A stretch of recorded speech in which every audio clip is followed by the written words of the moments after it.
नमस्कार दोस्तों, जैसा कि आप सभी जानते हैं कि मैं इलाहाबाद में पढ़ता हूँ, पर आपको अभी तक पता नहीं है कि मैं कहाँ रहता हूँ या किस चीज़ की तैयारी करता हूँ। तो आज हम उन्हीं सब बातों के बारे में डिस्कस करेंगे और मैं बताऊँगा कि मैं कहाँ रहता हूँ।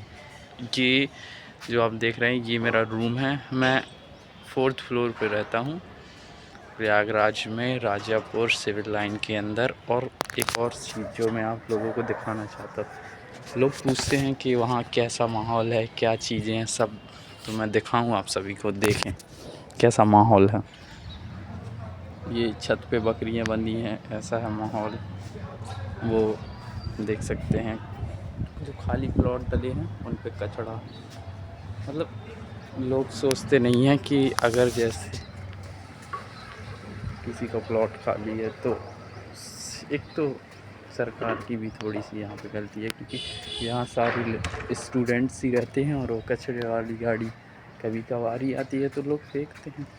इसमें इंसानों की भी और सरकार की भी। और दूसरे इस साइड कंस्ट्रक्शन चल रहा है यहाँ पे, क्योंकि यहाँ की जो ज़मीन है इसे कहते हैं कचहार। मतलब कि ये गंगा नदी, वो ब्रिज दिख रहा है आप लोगों को, उस ब्रिज के उस पर गंगा नदी है।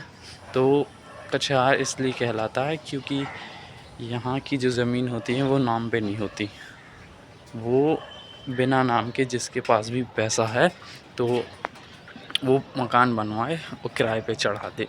यहाँ रहते हैं सारे स्टूडेंट, तो किसी को किसी से मतलब नहीं है, तो जिनके पास पैसा है वो लोग बनवा के मकान चढ़वा दे। जैसे वहाँ मैंने दिखाया था, देखिए इधर भी ये 2-3 मंजिला बनवा दिया। फिक्र नहीं है कि, क्योंकि यहाँ पे बाढ़ आते टाइम बहुत। और मैं आप सभी को दिखाऊं कि यहाँ से मेरे 4th फ्लोर से कैसा दिखता है प्रयागराज, तो ये देखिए आप सभी।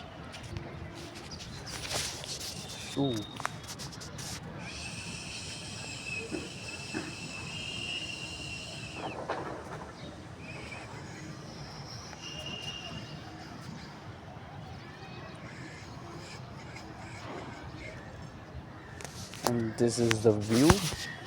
जैसा कि मैंने आपको बताया था कि यहाँ की जो ज़मीन है वो कछार कहलाती है, किसी के नाम पे नहीं होती। तो ऐसे ही लोग 2-2 3-3 मंजिल मकान बनाते चले जाते हैं और यहाँ पे बाढ़ भी आती है काफ़ी टाइम। पिछले जुलाई अगस्त में आया था रहने, तो 2-3 बार बाढ़ आई थी। रक्षाबंधन के टाइम एक बार आई थी जब गाँव जाना पड़ा था वापस से, तो कि धंस जाए मकान, गिर जाए या क्या होगा।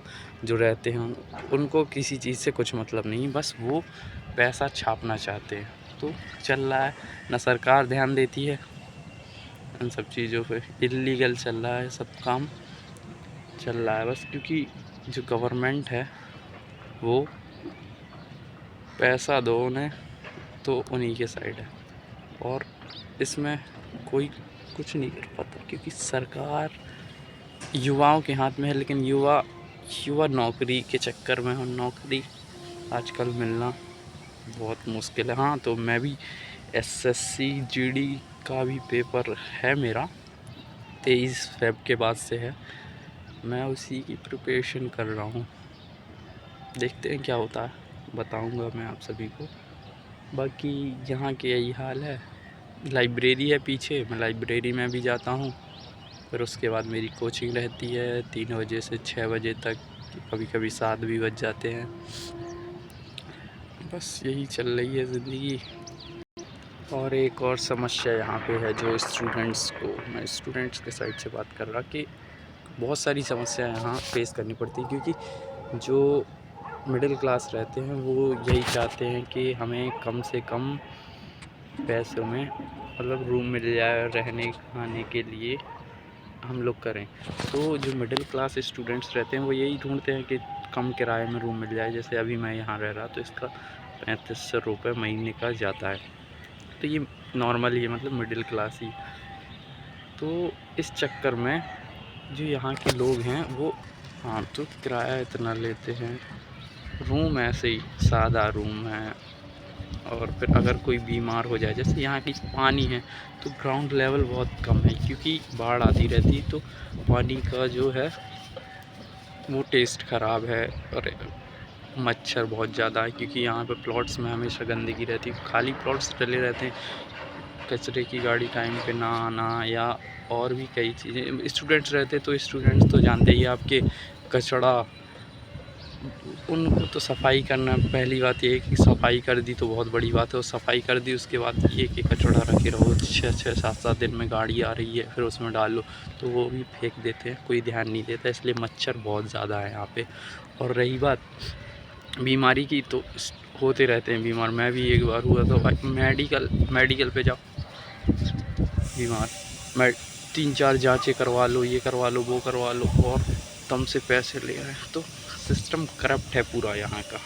लोग कहते हैं कि इलाहाबाद में पढ़ाई अच्छी होती है, पर जो यहाँ रहता है पढ़ता है वही जानता है कि पढ़ाई कैसी होती है यहाँ पे, कैसा यहाँ का रहना है, खाना पीना सब चीज़ें। मेरा जो एक्सपीरियंस है यहाँ का, ये जगह सही नहीं है स्टूडेंट्स के लिए, है उनके लिए है जो बिल्कुल मतलब मरना चाहते हैं, क्योंकि यहाँ पे ऐसा नहीं है।